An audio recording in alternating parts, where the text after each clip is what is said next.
പ്രതിസന്ധി ഉണ്ടാകില്ല, India safe ആണെന്നൊക്കെയാണ് പശ്ചിമേഷ്യയിലെ യുദ്ധത്തിന് ശേഷം നമ്മളൊക്കെ കരുതിയത്. കാരണം കരുതൽ ശേഖരമുണ്ട് ഇന്ത്യയിൽ. ഗ്യാസിന്റെ ചില ബുദ്ധിമുട്ടുകൾ ഒഴിച്ചാൽ ഇന്ത്യക്ക് വലിയ ബുദ്ധിമുട്ടുകൾ ഉണ്ടാവില്ല. കാരണം ഇന്ത്യൻ കപ്പലുകൾ ഹോർമൂസ് വഴി കടത്തിവിടാമെന്ന് ഇറാൻ തന്നെ വാക്ക് പറയുകയും ചെയ്തിട്ടുണ്ട്. പക്ഷേ ഇപ്പോ ഇനി ഇന്ത്യക്കും എണ്ണ ഇല്ലാത്ത തരത്തിലേക്ക് വലിയ പ്രതിസന്ധിയിലേക്ക് പോകാനുള്ള സാധ്യതയുണ്ട്. ഒരുപക്ഷെ പെട്രോളിനും ഡീസലിനും ഒക്കെ നമ്മൾ ചിന്തിക്കുന്നതിനേക്കാൾ വില കൂടാനുമുള്ള സാധ്യതകൾ ഉണ്ട് എന്നുള്ളതാണ്. പശ്ചിമേഷ്യയിലെ സംഘർഷം ഒരു തരത്തിലും അയവില്ലാതെ ഇങ്ങനെ കുതിക്കുമ്പോൾ ആക്രമണം ഇനി കരയുദ്ധത്തിലേക്ക് കടക്കുമോ എന്നുള്ള വലിയ ആശങ്കകൾ നിലനിൽക്കുമ്പോൾ ഇന്ത്യക്ക് ഇനി എണ്ണ ഇല്ല, അങ്ങനെ തന്നെ കരുതണമെന്ന്. അപ്പൊ ഇന്ത്യയിൽ ഉണ്ടാകുന്ന ഒരു പ്രതിസന്ധിയെ എങ്ങനെയാകും തരണം ചെയ്യാൻ പോകുന്നത്? ഈ മിഡിൽ ഈസ്റ്റ് യുദ്ധം കൊണ്ട് ലോകത്തുണ്ടായിരിക്കുന്ന പ്രതിസന്ധി എന്ന് പറഞ്ഞാൽ എണ്ണ ഊർജ്ജ പ്രതിസന്ധി തന്നെയാണ്. അപ്പോൾ ആ ഊർജ്ജ പ്രതിസന്ധിയെ മറികടക്കുന്നതിന് വേണ്ടിയാണ് ആദ്യം നമ്മൾ നോക്കുമ്പോൾ ഈ ട്രംപ് പറഞ്ഞുകൊണ്ടിരുന്നത്. അതായത് ഹോർമൂസ് കടലിടുക്ക് തുറക്കണം, ഹോർമൂസ് കടലിടുക്ക് തുറക്കണം. ഹോർമൂസ് കടലിടുക്കിനെ ബേസ് ചെയ്ത് അവർക്കെതിരെ നടക്കുന്ന ആക്രമണത്തെ ഇല്ലായ്മ ചെയ്യുന്നതിന്, ലോകം ഇടപെടുത്തുന്നതിന് വേണ്ടി ഇറാനും പണി ചെയ്തുകൊണ്ടിരുന്നു. അപ്പോൾ ഇപ്പം വന്നപ്പം ഹോർമൂസ് കടലിടുക്ക് തുറന്നു കൊടുക്കാൻ, അല്ലെങ്കിൽ ചില നിബന്ധനകളോടുകൂടിയെങ്കിലും തുറന്നു കൊടുക്കാൻ ഇറാൻ തയ്യാറായപ്പോൾ ഹോർമൂസ് കടലിൽ കൂടി വരുന്ന കപ്പലുകൾ തടയുമെന്നുള്ള രീതിയിലേക്കാണ് ഇപ്പം ട്രംപിൻ്റെ ഒരു നിലപാട്. അപ്പം അതേ രീതിയിലേക്കാണ് കാര്യങ്ങൾ. അതായത് ഈ യുദ്ധം ഞാനാ തുടങ്ങിയത്, ഇനി നാട്ടുകാരെല്ലാം കൂടെ നിർത്തിക്കോണം, തീർത്തോണം, എൻ്റെ തിട്ടൂരം ഇറാനെ കൊണ്ട് നടത്തിച്ചെടുത്ത് തരണം, അല്ലെങ്കിൽ ഞാനിത് മൊത്തം കലക്കും എന്നുള്ള രീതിയിലെ ഒരു കവലച്ചട്ടമ്പിയുടെ ഒരു സ്റ്റൈലും, അല്ലെങ്കിൽ അത്തരത്തിൽ ആർക്കും മനസ്സിലാവാത്തതും ആർക്കും ദഹിക്കാത്ത രീതിയിലേക്കുള്ള കുറേ ഫോർമുലകളും ഒക്കെയാണ് ഈ ട്രംപ് എന്ന് പറയുന്നവൻ ഇപ്പം പറഞ്ഞുകൊണ്ടിരിക്കുന്നത്, പ്രവർത്തിച്ചുകൊണ്ടിരിക്കുന്നത്. അപ്പം നമ്മുടെ കപ്പലുകൾ തടയത്തില്ല എന്ന് കഴിഞ്ഞ ദിവസം പറഞ്ഞു. ഇറാൻ നമ്മുടെ കപ്പൽ വിടുന്നതിന് വേണ്ടി തയ്യാറായി നിൽക്കുന്നു. ഒക്കെ ഉള്ളപ്പോഴും ഇന്നലെ ഒരു തിട്ടൂരം കൊണ്ടുവന്നിട്ടുണ്ട്. അതായത് ഈ American treasury secretary Scott Bessent പറഞ്ഞിട്ടുണ്ട്, ഒരു മാസമായിട്ട് ഉപരോധം എല്ലാം എടുത്തു കളഞ്ഞായിരുന്നു. അത് ഞാനീ പറഞ്ഞത്, ഈ ഉപരോധം എടുത്തു കളയാൻ കാര്യം എന്ന് പറഞ്ഞാൽ മിഡിൽ ഈസ്റ്റിൽ യുദ്ധം നടക്കുന്നത് കൊണ്ട് ക്രൂഡ് ഓയിലിൻ്റെയും ഗ്യാസിൻ്റെയും ലഭ്യത കുറവ് വരുന്നത് ലോകത്തെ ബാധിക്കാതിരിക്കാൻ, ക്രൂഡ് ഓയിൽ വില വർദ്ധിക്കാതിരിക്കാൻ ഇറാനെതിരെയുള്ള ഉപരോധം എടുത്തു കളഞ്ഞു, നമ്മുടെ റഷ്യക്കെതിരെയുള്ള ഉപരോധം. എന്നാൽ സ്കോട്ട്ലൻഡ് പറഞ്ഞിട്ടുണ്ട്. അപ്പം നമ്മൾ ഉപരോധം എടുത്തു കളഞ്ഞപ്പം നമ്മൾ നേരത്തെ റഷ്യയുടെ സാധനം മേടിക്കുന്നുണ്ട്, ഇവൻ എത്ര ഉപരോധം ഏർപ്പെടുത്തിയപ്പോഴും മേടിക്കുന്നുണ്ട്, ഇന്നും മേടിക്കുന്നുണ്ട്, ഇന്നലെയും മേടിച്ചു, മനസ്സിലായോ? അപ്പോൾ ഇറാനിൽ നിന്ന് നമ്മൾ മേടിക്കുന്നുണ്ടായിരുന്നു, കുറവ് വരുത്തിയിട്ടുണ്ടായിരുന്നു. നമുക്ക് ഏറ്റവും ഈസി ആയിട്ട് കിട്ടുന്ന ഇപ്പം റഷ്യയിൽ നിന്നാണ് ഏറ്റവും കൂടുതൽ മേടിച്ചുകൊണ്ടിരിക്കുന്നത്. 40 രാജ്യങ്ങളുമായിട്ട് നമുക്ക് കരാറുണ്ടെന്ന് പറയാമല്ലോ. അപ്പം 40 രാജ്യങ്ങൾക്ക് നിന്ന് മാറി മാറി മേടിക്കാറുണ്ട്, കുറേശ്ശെ മേടിക്കാറുണ്ട്. ഏറ്റവും കൂടുതലായിട്ടുള്ള എണ്ണ ഏതാണ്ട് 40% ഇറക്കുമതി ചെയ്യുന്നത് ഇപ്പോൾ റഷ്യയാണ്. അപ്പോൾ റഷ്യയിൽ നിന്ന് ഒരു മാസമായിട്ട് നമുക്ക് ഈസി ആയിട്ട് എണ്ണ ഉണ്ടായിരുന്നു, അല്ലെങ്കിൽ ഉപരോധം പോലും ഇല്ലായിരുന്നു മേടിച്ചോളാൻ. അല്ലെങ്കിൽ യൂറോപ്യൻ കൺട്രീസിനും നാറ്റോ രാജ്യങ്ങൾക്കും ഒക്കെ മേടിക്കാൻ വേണ്ടിയാണ് ആ ഉപരോധം, നമുക്ക് വേണ്ടിയല്ല. അപ്പം നമ്മുടെ ഉപരോധം ഇല്ലാത്തതുകൊണ്ട് സുഗമമായിട്ട് നമുക്ക് മേടിക്കാൻ സാധിക്കുന്നുണ്ടെന്ന് ഇറാനിൽ നിന്ന് നമ്മൾ എണ്ണ ഇറക്കുമതി ചെയ്ത് തുടങ്ങി. അതായത് ഇറാനെ നമ്മളത് ഇറക്കുമതി ചെയ്യുമ്പോൾ നമുക്ക് വില കുറച്ച് കിട്ടുന്നതിനപ്പുറം ഇറാൻ ഒരു സഹായം കൂടെ ആവുമല്ലോ. കാരണം ഇറാൻ നമുക്ക് വേണ്ടി ചില കാര്യങ്ങൾ ചെയ്യുന്നുണ്ട്.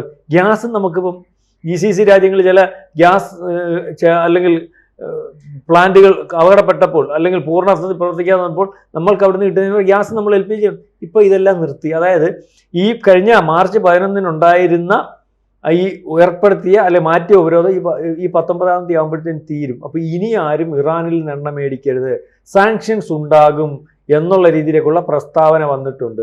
അതായത് റഷ്യയിൽ നിന്നുള്ള ഉപരോധം ഇപ്പം ഒരാഴ്ച മുമ്പേ തന്നെ അതിൻ്റെ ഡേറ്റ് കഴിഞ്ഞിരുന്നു.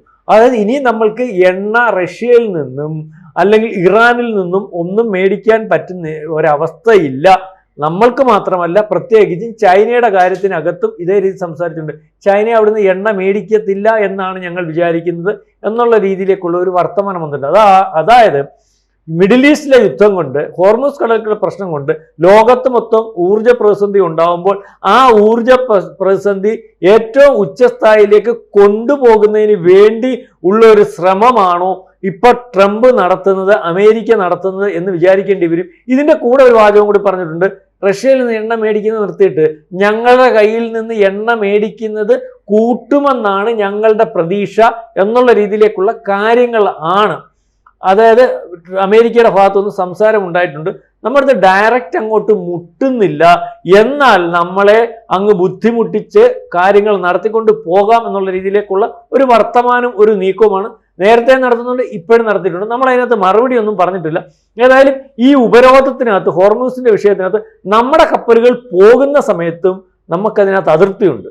കാരണം ലോകത്തെ മൊത്തം പ്രതിസന്ധിയിലാക്കുന്ന രീതിയിലേക്കുള്ള ഒരു തീരുമാനമാണല്ലോ. നമ്മുടെ കപ്പലിന് ഇറാൻ പറഞ്ഞിട്ടുണ്ട് നിങ്ങളുടെ കപ്പൽ പൊക്കോ, അമേരിക്ക പറഞ്ഞിട്ടുണ്ട് ഉപരോധം ഉണ്ടെങ്കിൽ പോലും ഇന്ത്യൻ കപ്പലുകൾ ഇപ്പൊ തൽക്കാലം തടയുന്നില്ല എന്ന് പറഞ്ഞു. അത് തടഞ്ഞു കഴിഞ്ഞാൽ ഇന്ത്യൻ നേരത്തെ ഒന്ന് തടഞ്ഞതിൻ്റെയും ഒന്ന് മസിൽ പിടിച്ചതിൻ്റെ അറിയാം ലോകം മൊത്തം താരിഫ് വാളിപ്പോയതാ അമേരിക്കയുടെ. ഇന്ത്യൻ കപ്പലെ കയറി ഒന്ന് തടഞ്ഞാൽ ഇന്ത്യൻ പ്രധാനമന്ത്രി എടുക്കുന്ന നിലപാട് ഒരുപക്ഷെ ഹോർമൂസിനകത്ത് അമേരിക്കയുടെ താല്പര്യങ്ങൾക്ക് വിരുദ്ധമായിട്ടുള്ളതാവാൻ സാധ്യതയുണ്ട്. അത് ഇന്ത്യ എടുക്കുന്ന നിലപാട് ലോകത്തെ മറ്റു രാജ്യങ്ങൾ അതിനെ ഫോളോ അപ്പ് ചെയ്യേണ്ടി വരും. ഇപ്പം ആര് പൂച്ചയ്ക്ക് ആദ്യ മണി കെട്ടും എന്നുള്ള ഒരു അവസ്ഥയാണല്ലോ ഉള്ളത്. അപ്പം അതുകൊണ്ട് തന്നെ നമ്മൾ വിചാരിക്കുന്ന പൊട്ടനല്ലാത്ത ട്രംപ്, നമ്മളെല്ലാം പൊട്ടന്മാരാക്കുന്നു, പൊട്ടൻ കളിക്കുന്ന ട്രംപ് ഇന്ത്യയുടെ ഇതുവരെ കപ്പൽ തടഞ്ഞിട്ടില്ല. ഇപ്പൊ ചൈന ഇപ്പം തന്നെ പറഞ്ഞ ശരിയാണെങ്കിൽ ചൈനയുടെ കപ്പൽ ഒരെണ്ണം രണ്ടാമത്തെ കപ്പൽ തിരിച്ചു വിട്ടെന്നാണോ? ചൈനയുടെ കപ്പൽ ഉൾപ്പെടെ തടഞ്ഞിട്ടുണ്ട്. ചൈന മോശക്കാരനായതുകൊണ്ടല്ലോ തടഞ്ഞത്. അപ്പൊ ചൈനയുടെ കപ്പൽ തടയുമ്പോൾ ഇന്ത്യയുടെ കപ്പൽ തടയുന്നില്ല. അതിനകത്തൊരു ജിയോ പൊളിറ്റിക്സ് ഉണ്ട്.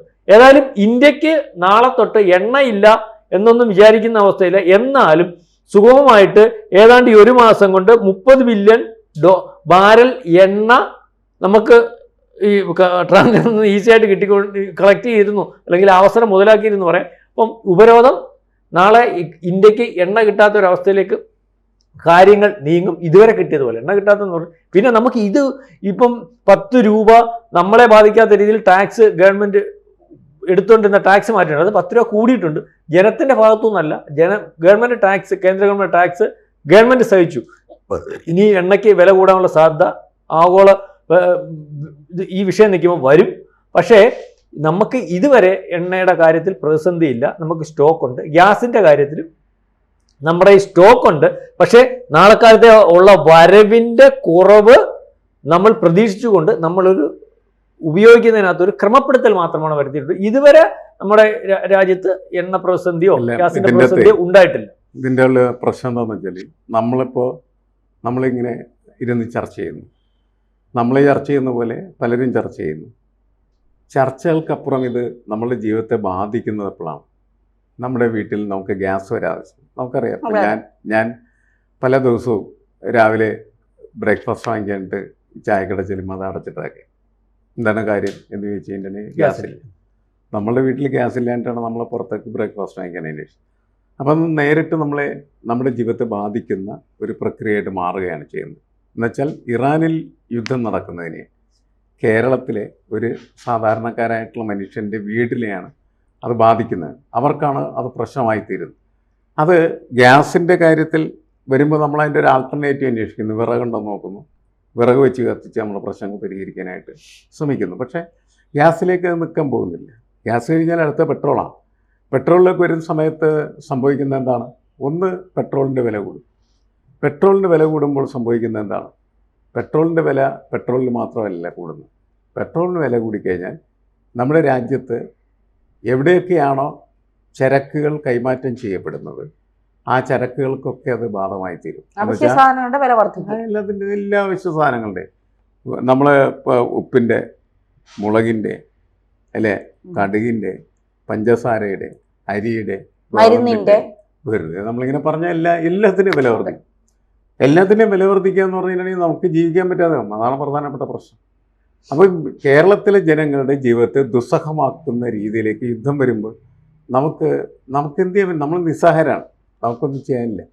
നമ്മളുടെ പ്രശ്നങ്ങൾ യഥാർത്ഥത്തിൽ പരിഹരിക്കേണ്ടത് കേന്ദ്ര സർക്കാരാണ്. കേന്ദ്ര സർക്കാരിനും ഒന്നും ചെയ്യാൻ പറ്റാത്ത രീതിയിലേക്ക് കാര്യങ്ങൾ പോകും.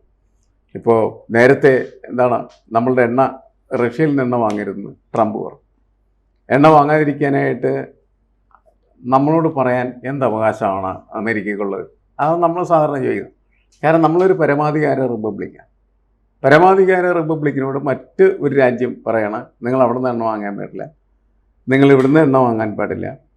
ഇങ്ങനെയൊക്കെ പറയാനുള്ള അധികാരം ആരാണ് അമേരിക്ക കൊടുത്തതെന്ന് ചോദ്യം നമ്മൾ സ്വാഭാവികമായിട്ടും ഉയർത്തുന്നുണ്ട്.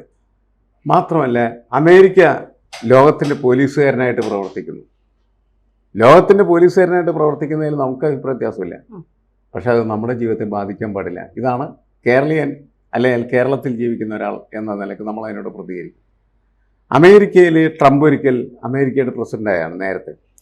ഇയാളുടെ എല്ലാ ഭ്രാന്തും അന്ന് അമേരിക്കക്കാർ തിരിച്ചറിഞ്ഞ. എന്നിട്ട് വീണ്ടും ഇയാൾ മത്സരിക്കുമ്പോൾ ഇയാളെ ജയിപ്പിക്കാനായിട്ട് അമേരിക്കക്കാർ എന്തിന് തയ്യാറായി എന്ന ചോദ്യമാണ് ഇപ്പോൾ ലോകം വീണ്ടും ചോദിച്ചുകൊണ്ടിരിക്കുന്നത്. കാരണം അമേരിക്ക എന്ന് പറയുന്ന രാജ്യത്തിൻ്റെ ഒരു സ്റ്റാറ്റസ് ഇത്തരത്തിലുള്ള ഭ്രാന്തന്മാർ പ്രസിഡന്റ് ആവുന്നതായിരുന്നില്ല. അമേരിക്കൻ പ്രസിഡന്റ് എന്ന് പറഞ്ഞിട്ടുണ്ടെങ്കിൽ അന്തസ്സോടുകൂടി ലോകത്തിനോട് അവർക്ക് അവരുടെ രാഷ്ട്രീയ താല്പര്യങ്ങളൊക്കെ ഉണ്ടാകും, അത് വേറെ വിഷയം. പക്ഷേ ഇതുപോലെ ഭ്രാന്ത് കാണിക്കുന്ന ഒരു പ്രസിഡന്റ് ഇതൊക്കെയും അമേരിക്കയ്ക്ക് ഉണ്ടായിട്ടില്ല എന്നുള്ളതാണ്. ഇപ്പോൾ ഇസ്രയേൽ എന്ന് പറയുന്ന ഒരു തെമ്മാടി രാഷ്ട്രത്തെ അവർ പറയുന്ന എല്ലാ കാര്യങ്ങളും ചെയ്ത് അവരെ കൂടെ കൊണ്ടു നടക്കുന്ന ഈ കങ്കാരുവിനെ പോലെ അവനെ എടുത്ത് തൻ്റെ പോക്കറ്റിൽ വെച്ച് കൊണ്ടു നടക്കുന്ന ഒരാളായി ട്രംപ് മാറിക്കഴിഞ്ഞിരിക്കുകയാണ്. അതിൻ്റെ ഉപദ്രവങ്ങളാണ് ഈ ലോകത്ത് മുഴുവൻ ഇപ്പോൾ പരന്നുകൊണ്ടിരിക്കുന്നത്. നമ്മളുടെ ജീവിതത്തെ ബാധിക്കുമ്പോൾ തീർച്ചയായിട്ടും നമുക്കതിനോട് തീവ്രമായി രൂക്ഷമായിട്ട് പ്രതികരിക്കേണ്ടതായിട്ട് വരും. കുറേ കഴിഞ്ഞ സമയത്ത് ഇന്ത്യൻ തെരുവുകളിൽ വലിയ വലിയ ഘോഷയാത്രകൾ, പ്രതിഷേധ യാത്രകൾ ചിലപ്പോൾ നടന്നേക്കാം ഇതിനെതിരെ പ്രവർത്തിക്കാൻ പറ്റുന്ന രീതി. അപ്പോൾ എന്താണ് ലോകത്ത് സംഭവിക്കാൻ പോകുന്നതെന്ന് നമുക്ക് നോക്കിയിരുന്ന് കാണാൻ മാത്രമേ പറ്റുള്ളൂ. കാരണം ഇയാളൊരു ഭ്രാന്തനാണ്. ഒരു ഭ്രാന്തനോട് നമുക്കൊരിക്കലും പണ്ട് എനിക്ക് തോന്നുന്നത് എന്തൊക്കെ ചെയ്യുമെന്ന് പറയാൻ പറ്റില്ല എന്നുള്ളതാണ്. എനിക്ക് തോന്നുന്നത് പണ്ട് ഒരു പ്ലേറ്റോ എന്ന് പറയുന്നതായിട്ടുള്ള ഫിലോസഫറാണ്. നിങ്ങൾക്കൊരിക്കലും ഒരു ഭ്രാന്തനോട് മത്സരിച്ച് ജയിക്കാനാവില്ല. അതുകൊണ്ട് നമ്മൾ അവിടെ പഴിക്ക് പോയിട്ട് കാര്യമില്ല.